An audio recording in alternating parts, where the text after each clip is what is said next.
Assalomu alaykum.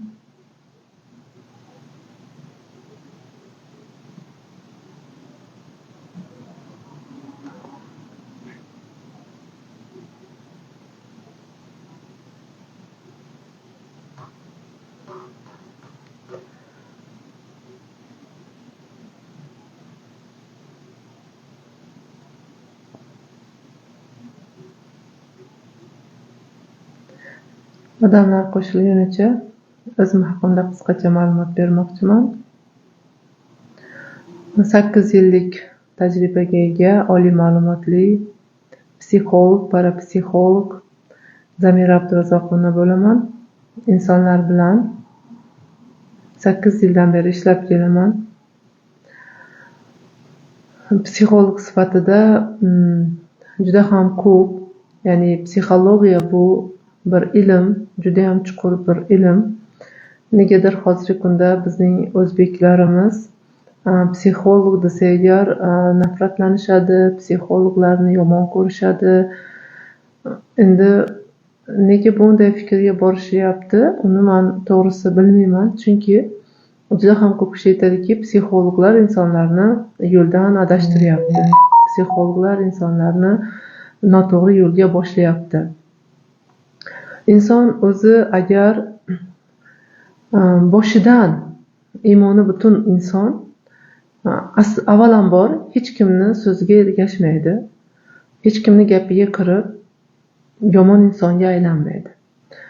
Tarbiya insonni tug'ilganidan boshlanadi. Undan keyingi olayotgan ilmlari o'sha tarbiyasini davomi hisoblanadi. Agar kimdir qayergadir borib o'zgarib ketayotgan bo'lsa, bu uni o'zini tarbiyasiga bog'liq bo'ladi. Masalan, aytishadiki, qo'pol bo'lsa ham siz o'zingiz uchun foydali narsani olasiz, foydasiz narsani olmaysiz, to'g'rimi? Bolaligimizda aytardi, agar seni o'zing chuqurga tasha desa, chuqurga tashlash sen uchun xavfliligini bilsang, chuqurga tashlaysanmi? Yo'q, tashlamaysan. Nima uchun insonlar ilm olgandan keyin ular noto'g'ri yo'lga kirib ketsa, u bu ilmni orqasidan noto'g'ri yo'lga kirib ketgan bo'lmaydi aslida. U o'sha ilmni hammasini tushunib bo'lganidan keyin ham uni aqli bor, egolari bor, to'g'ri yo'lga yurishga yo'l qo'ymagani uchun aslida u yana o'zini yo'lida davom etadi. Men juda ham ko'p ayollar bilan ishlayman. Mani oldimga bir ayol kelgan. Men buni sizga misol qilib ko'rsatmoqchiman. Men biror bir o'sha mani oldimga kelgan insonlarni biror birini ismi sharifi keltirilmayapti. Men shunchaki sizlarga ham bu dars bo'lsin. Ya'ni hamma narsada insonni ayblash kerak emas. Insonni o'zini tanlovlari bor. Qayerga bormasin, nimalar qilmasin, o'zini tanloviga qarab harakat qiladi. U ilm olsa, istasa o'sha ilmni orqasidan ketadi, istasa o'zi bilgandek yashaydi inson. To'g'rimi? Kimdandir ilm oldingiz degani u sizni yo'ldan adashtirdi degani emas. Meni oldimga bir ayol kelgan edi. Ya'ni ustoz, hozir ishlarim yurishmayapti. Turmush o'rtog'im bilan munosabatim yaxshi emas. Nima qilsam bo'ladi? Avvalambor daromadim yaxshi bo'lishini xohlayman. Ya'ni u turmush o'rtog'i bilan munosabati yaxshi bo'lishi uchun kelmayapti meni oldimga. Daromadlari yaxshi bo'lishi uchun kelyapti. Hamma narsa sizni hayotingizdagi daromadingizning yaxshilanishi, juft halolingiz bilan munosabatingizning yaxshilanishi, erkakni ayol bilan, ayolni erkak bilan munosabati yaxshilanishi, hammasi bu bir-biriga uzviy bog'liq. Ya'ni sizni hayotingizda daromadingiz orqaga ketyaptimi? Bu ham oilaviy muammolaringizga bog'liq. Masalan, oilada xotirjamlik bo'lmasa, oilada xursandchilik bo'lmasa, minnatdorchilik bo'lmasa, norozilik bo'lsa, urush, janjallar ko'p bo'ladigan bo'lsa, to'g'rimi? U uyda baraka bo'lmaydi. Bu dinda ham, hadislarda ham keltirilgan. Juda ham ko'pchilik aytadi, psixologmisan, bo'ldi, psixologligingcha qil. Psixologiya bilan din diniy va dunyoviy bilim, bu ikkalasi bir-biriga uzviy bog'liq. Psixologiyani dindan, dinni psixologiyadan ajratib bo'lmaydi. Farzandlarni psixologiyasida aliment nimani bildiradi? Farzand tirik yetim bo'lmoqda. Farzandlar tirik yetim bo'lmoqda. Qarang, farzandlarni psixologiyasida alimentni aloqasi yo'q. To'g'ri, farzandlar yetim bo'lmoqda, lekin bu farzandlarni yetim qiladigan kim? Ota-onani bir-biri bilan kelisha olmasligi va oilani naqadar muqaddas ekanligini bilmaganliklaridan. Avvalambor ajrim taqdirda yozilgan ham bo'ladi. Masalan, nima uchun inson, mana aytdim, har bir inson o'zini tanlovlarida yashaydi. Taqdirimiz shunda ham yozilgan. Taqdir yozilgan. Siz tug'ilmasdan oldin, sizni hali bu dunyoga kelmasingizdan oldin al-Misoqda sizni taqdiringiz yozilgan. Hammani taqdiri yozilgan. Lekin bu taqdiringizga bo'ladigan munosabatingiz sizni taqdiringizni xayrli, xayrsiz bo'lishiga sababchi bo'ladi. Tushunarlimi? Ya'ni sizni taqdiringiz yozilgan, uni o'chirib bo'lmaydi. Lekin bu taqdiringizni xayrli, xayrsiz bo'lishi bu sizni o'sha sizga berilayotgan sinovlarga bo'lgan munosabatingiz sizni taqdiringizni xayrli, xayrsiz bo'lishiga sabab bo'ladi. Ya'ni siz taqdiringizni chiroyli qilmoqchimisiz? Sizga kelayotgan imtihonlaringiz, sinovlaringiz, sizni hayotingizda bo'layotgan yaxshi emas holatlaringiz, vaziyatlaringizga munosabatingiz sizni taqdiringizni yo xayrli, yo xayrsiz bo'lishiga sababchi bo'ladi. Ya'ni mana shu yerda insonda tanlov ketadi. Ya'ni men o'zimni videoyimda ko'rgan bo'lsangiz, har bir insonni taqdiri tanlovlariga asoslanib quriladi deganman. Ya'ni bu qanday bo'ladi? Mana men sizga hozir misol keltiraman. Bilasiz, Muso alayhissalom Alloh bilan gaplashgan payg'ambar hisoblanadilar va mana shu Muso alayhissalomning oldiga farzand ko'rmagan bir ayol keladida va undan so'raydi: "Robbimdan so'ra, Alloh menga farzand berarmikin? Men farzand ko'rmayapman." Muso Allohdan so'raydi: "Bu ayolning taqdirida sen farzandni yozdingmi?" Alloh aytadi: "Yo'q, men bu ayolning taqdirida farzand yozmaganman." Siz ham bilsangiz kerak, buni eshitgandirsiz. Va Muso alayhissalom chiqaladi, sani hayotingda, sani taqdiringga farzand yozilmagan ekan. Alloh shunday javob berdi deydi. Ayol xafa bo'lib qaytib ketadi.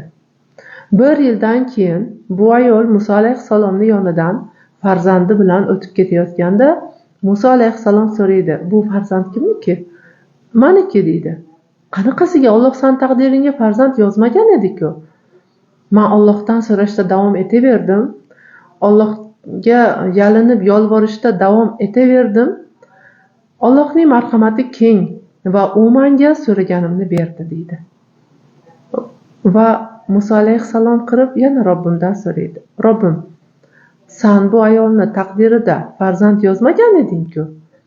Uni qo'lida farzandi bor." Robbim javob beradi: "Ya'ni bu ayol mendan shunchalik iltijo qilib so'radiki, men unga farzand bermaslikka hayo qildim, uyaldim" deydi.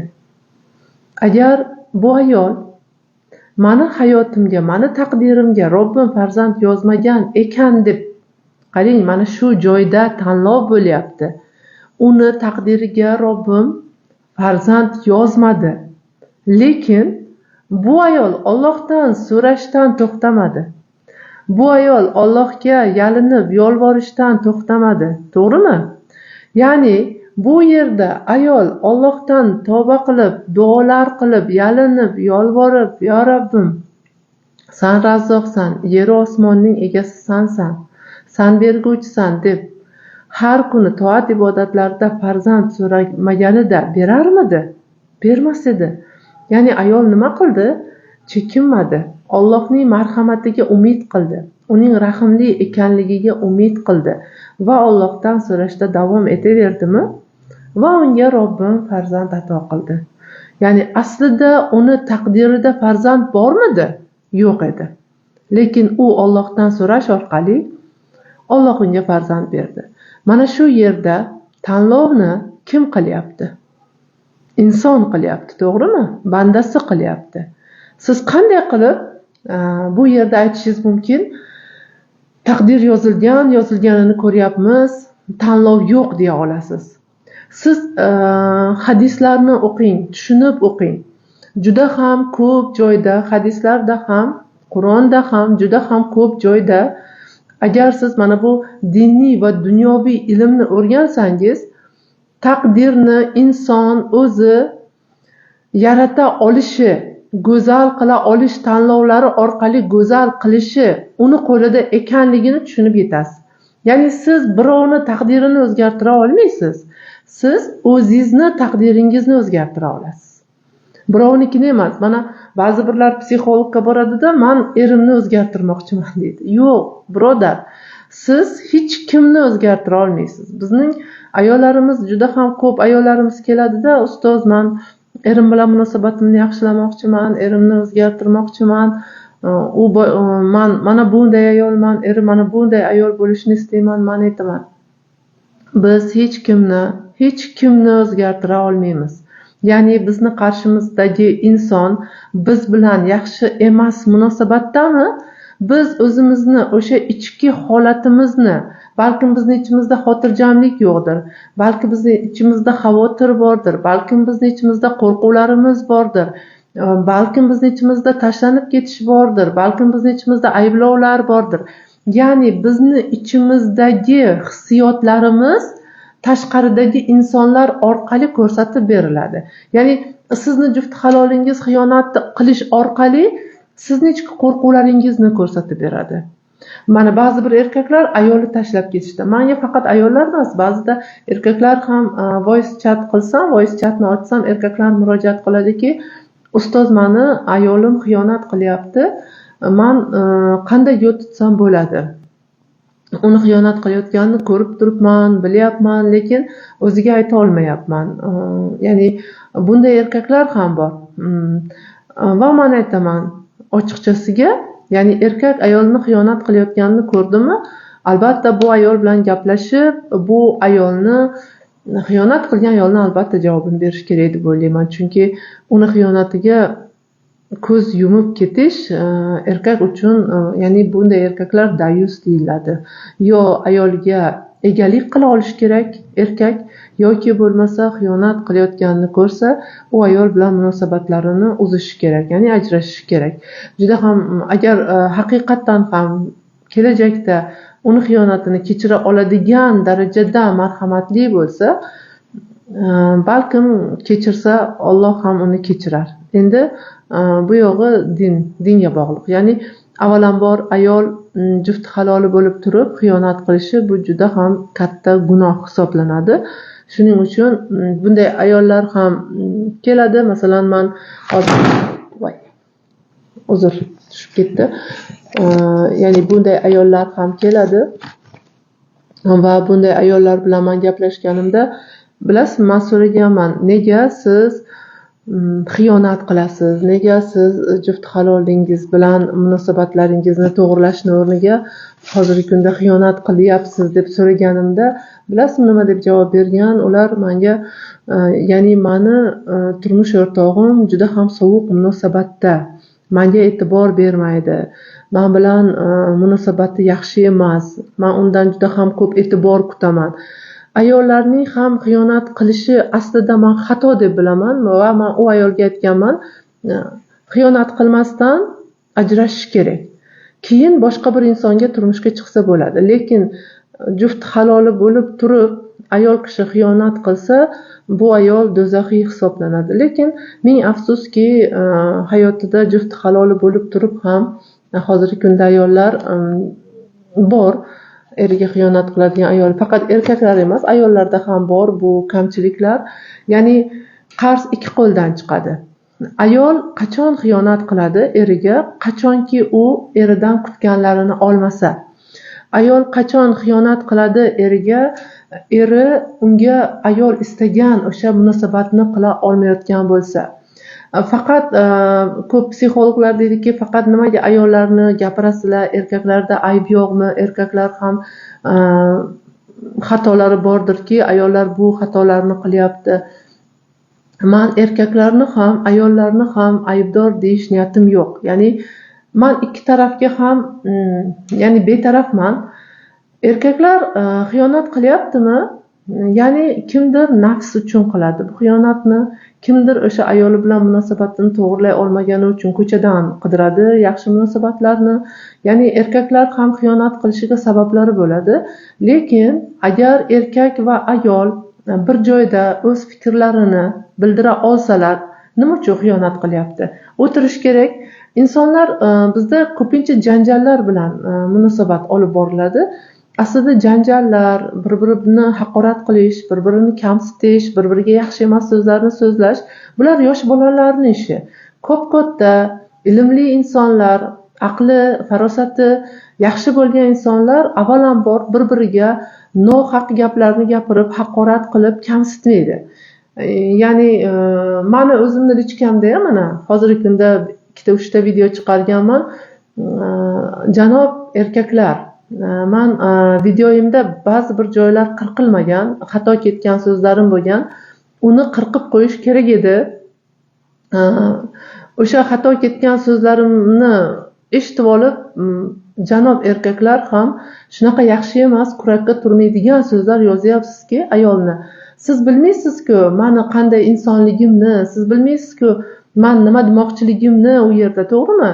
Lekin siz o'tda shunaqa haqorat qilib yozyapsizki, kurakda turmaydi ba'zi bir gaplaringiz. Qanday qilib siz o'zingizni, mana biz musulmonmiz, muslimamiz, siz musulmonsiz, Allohni tanigan, Allohni sevgan, haqiqatdan ham Robbim degan banda, biling, hech qachon bir muslimani kommentida haqoratli so'zlar bilan murojaat qilmaydi.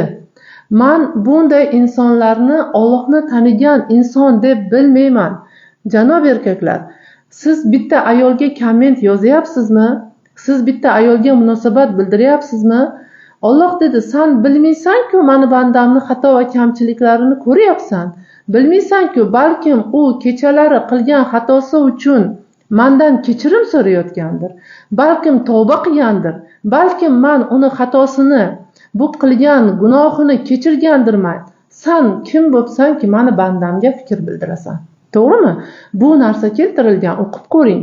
Ya'ni inson xato qilishi mumkin, xato gapirishi mumkin, noto'g'ri ketib qolishi mumkin. Bu degani siz bu ayolni kommentiga haqoratli so'zlar yozib, yaxshi emas gaplar yozish, janob erkaklar, sizlarga yarashmaydi. Siz o'zingizni muslima, o'zingiz musulmonman, dindorman, Allohni taniyman deb turibsizda, bir ayolni kommentida haqoratli so'zlar bilan komment yozyapsiz. Menga masalan yozyapsiz. Joningiz sog' bo'lsin. Ya'ni sizni haqoratlaringiz, sizning kamsitishlaringiz, to'g'risini aytsam, men ularga e'tibor berganim yo'q. Shunchaki essiz deyapman. Essiz. Qanday erkak bunday so'zlarni yozyapti? Menga bunday so'zlarni yozgan erkak o'z ayoliga bundan-da yaxshi emas so'zlarni ishlatadi. Boshqa ayollarga ham bundan-da yaxshi emas haqoratli so'zlarni ishlatadi. Ya'ni bu faqat menga emas sizning gaplaringiz demoqchiman. Ya'ni haqiqiy madaniyatli, musulmon, Robbimni tanigan har bir inson birovni ko'nglini og'ritadigan so'zlar yozmaydi, haqorat qilmaydi. Birovni kommentiga haqoratli so'zlar yozmaydi. Ya'ni siz kimnidir kommentariyasiga haqoratli so'zlar bilan yozyapsizmi? Bu sizni iymoningiz, diningiz sustligidan, Allohni tanimaganingizdan deb bilaman. Men hech kimni kommentini o'qib, hech qaysilaringizga e'tibor bergan bo'lsangiz, hech qaysilaringizga negativ so'z yozmadim. Nimaga? Chunki men bilaman buni yaxshi emasligini. Har bitta og'zingizdan chiqayotgan yaxshi emas so'zingiz avvalambor o'zingizga 10 barobar bo'lib qaytadi. Va alaykum assalom, Gulboyev. Shuning uchun so'z kuchi bor, buni biling. So'z kuchi bor. Har bir og'zingizdan chiqayotgan so'zingiz har bir xayolingizdan o'tkazayotgan so'zlaringiz har biri avvalambor o'zingizga ta'sir qiladi. Siz kimnidir haqorat qilyapsizmi? Avvalambor o'zingizni haqorat qilyapsiz. Siz kimnidir duo qilyapsizmi? Avvalambor o'zingizni duo qilyapsiz.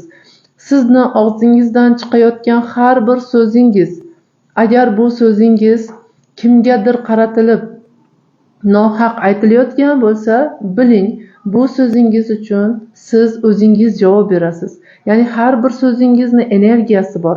U faqatgina ko'zga ko'rinmaydi. Bu energiyalar suzadi. Agar sizni og'zingizdan chiqayotgan har bir so'zingizni ko'ra olganingizda edi, bu dunyoda aylanib yurgan energiyalar naqadar qop-qora energiyalarning ichida yashayotganligingizni o'zingiz ham guvohi bo'lardingiz.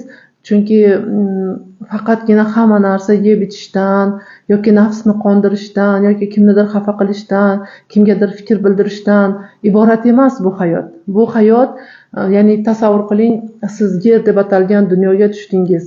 Yer deb atalgan dunyoga tushdingiz. Siz bu dunyoni qonun qoidalarini bilishingiz kerak. Sinovlar nega berilyapti insonga? Nega sizni hayotingizda muammolar bor? Nega sizni hayotingizda sizni joningizni og'ritadigan insonlar kirib kelyapti? Nega sizni eng yaqin insonlaringiz xiyonat qilyapti? Nega eng yaqin insonlaringiz sizni tushunmayapti? Nega sizni eng yaqin odamlaringizdan kuchli sizni qalbingizni og'ritadigan harakatlar bo'lyapti? Nimaga? Chunki bu dunyoni ilmini o'rganishingiz aynan o'sha odamlar orqali bo'ladi. Agar shunday odamlar sizni hayotingizga kirib kelmasa, sizni qalbingizni og'ritadigan, sizni joningizni og'ritadigan, sizga azob beradigan odamlar sizni hayotingizga kirib kelmasa, siz o'zingizni ustingizda ishlaysizmi? Siz ilm olishga harakat qilasizmi? Yo'q. Kimdir bunday sinovlar kelsa ilm olishga harakat qiladi.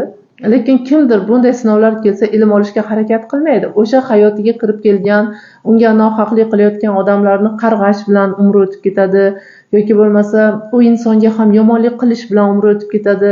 Ya'ni ilm olib o'sha sinovdan, o'sha imtihondan o'tishim kerak deb o'ylamaydi-da. Yo'q, menga yomonlik qildimi, men ham unga yomonlik qilishim kerak deb yomonlikka yomonlik bilan javob berish bilan o'tib ketadi. Va bu biz qancha bizni hayotimizga kirib kelayotgan sinov, imtihon, azoblardan ilm olmasdan, uni xayrli tomonini ko'rmasdan, ichimizda nafrat bilan yashaydigan bo'lsak yoki u insonga ham o'zini qilgan yomonliklarini qaytarish uchun qasos olmoqchi bo'lsak, bu qasos olaman degan niyatimiz bizni tanamizni kasal bo'lishiga sababchi bo'ladi. Bizni o'sha nafratda yashashimizga, xotirjamligimizni o'g'irlanishiga sababchi bo'ladi.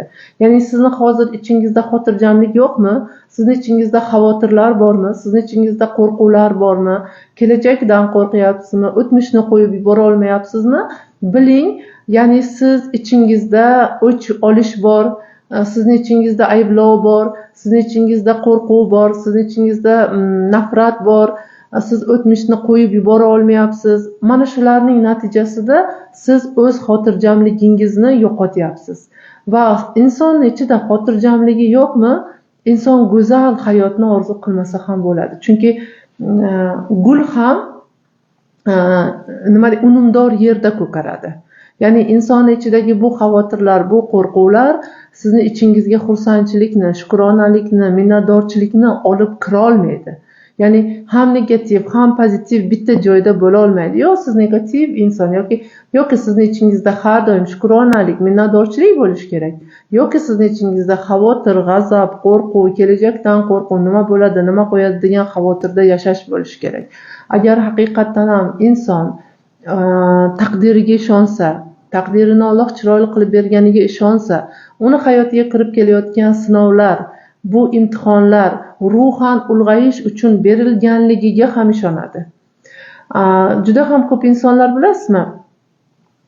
Sinovlar kelyapti, imtihonlar kelyapti, azoblar kelyapti uni hayotida. Endi meni taqdirimni shunaqa qilib yaratgan ekan-da Allohim. Ya'ni ilm olishga qaratmaydi o'zini diqqatini. Ya'ni meni shunaqa qilib yaratgan ekan taqdirimni. Mana ba'zi birlar bor aytadiki, peshonam sho'r ekan deydi. Astagfirullah, Alloh asrasin. Ya'ni bu negativ so'z, yaxshi emas so'z. Ya'ni shunaqa deydi. Yo'q, hech kimni peshonasi sho'r emas, hech kimni Alloh taqdirini xunuk qilib yaratmagan, hammani taqdirini Alloh go'zal qilib yaratgan. Lekin biz o'zimizni taqdirimizdan tashqari ham insonlarga bildirayotgan munosabatlarimiz, negativlarimiz, g'iybatlarimiz va insonlarga bildirayotgan, o'zimizcha bildirayotgan bu yaxshi emas degan so'zlarimiz, bular hammasi bizni hayotimizga ta'sir qiladi. Siz kimnidir muhokama qilyapsizmi? Kimnidir haqorat qilyapsizmi? Aynan o'sha muhokamada siz ham yashaysiz. Aynan o'sha g'iybatlarda siz ham yashaysiz va siz ham aynan o'sha narsalarga javob berishingizga to'g'ri keladi. O'ylamang, bugun kimnidir g'iybat qilib, bugun kimnidir muhokama qilib, men bemalol yashayman deb o'ylamang. Yo'q, muhokama qildingizmi kimnidir? Siz ham muhokama qilinasiz. Kimnidir g'iybat qildingizmi? Siz ham g'iybat qilinasiz. Ya'ni g'iybat, muhokama bular hammasi o'zingizni, shunda ham taqdiringizda sinovlaringiz kamlik qilganda yana birovlarning sinovini o'zingizga xuddi magnitdek tortib olayotgan bo'lasiz. Mana aytishyapti, ajrim ko'p bo'lyapti, alimentni farzandlar yetim bo'lyapti, alimentni psixologiyaga qanaqa aloqasi bor, qanaqa aloqasi yo'q. Alimentni qarang, alimentni psixologiyaga aloqasi yo'q, lekin farzand otadan ham, onadan ham energiya olish kerak. Agar ota-ona bitta uyda yashamasa, ajrashgan bo'lsa, ular alohida yashayotgan bo'lsa, men buni hozir psixologik tomonini tushuntirib beraman. Farzand onasi bilan yashayapti, otasi aliment to'lamayapti, ya'ni pul bermayapti. Lekin farzand otadan ham, onadan ham energiya olish kerak. Ya'ni farzandni ruhi ikkalasidan mavjud bo'ladi. Ya'ni sizni ruhingiz, sizda otangizni geni bor, onangizni geni bor, DNKsi bor. Endi siz ikkalasidan olgan energiya orqali ulg'ayasiz. Otangiz sizga pul berish orqali o'zini energiyasini beryapti. Ya'ni u pul orqali birga yashamasa ham pul orqali farzandiga energiya beryapti. Ya'ni farzand otadan energiya olayotgan bo'ladi. Onasi bilan yashamasdan, otasi bilan yashayaptimi? Ona o'zini muhabbatini, ona o'zini sevgisini, ona o'zini e'tiborini, masalan bir haftada bir kelib farzandini ko'radimi, bir oyda bir farzandini ko'radimi, ana o'shanda ona o'zini muhabbatini berish orqali energiya beradi. Ya'ni energiya almashinuvi farzandlar uchun juda ham muhim, ularning kelajagi uchun juda ham muhim. Chunki farzand baxtli bo'lishni xohlasa, farzandingiz kelajakda o'z o'rnini egallashini xohlasangiz, farzand ajrashgan ota-onadan ham energiya olishi kerak. Yo'q, men ajrashdim, men erimdan hech narsa kerak emas, yoki men ajrashdim, xotinimdan hech narsa kerak emas, farzandim men bilan qoldi bo'ldi. Yo'q, unaqa bo'lmaydi. Bizni haqqimiz yo'q farzandlarni otasidan ajratishga, bizni haqqimiz yo'q farzandlarni onasidan ajratishga. Ya'ni o'ylaymanki, siz bergan savolni javobini tushunib oldingiz, to'g'rimi? Savollar bormi? Shu yergacha savollar bormi? Berishingiz mumkin savolingizni.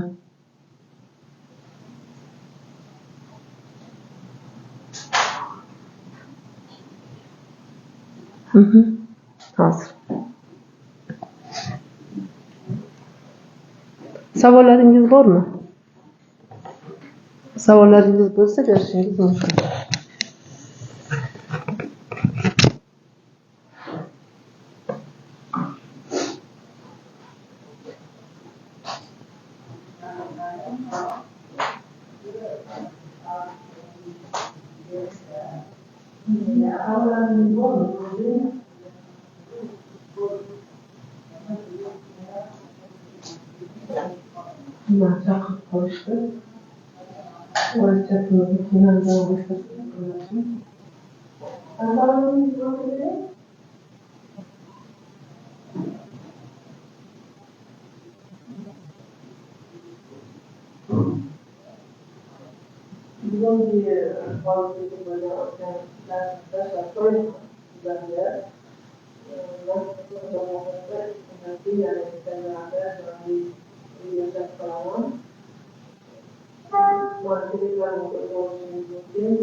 kamkam harakat qilyapman video munosabatlarga. Ya'ni man nima demoqchiman bugun sizlarga aytmoqchi bo'lganim insonning so'z kuchi, fikr kuchi, o'rtasida har bir so'zni juda ham muhim. Bildiğiniz man har doim har bir va o'ylaymanki sizlarga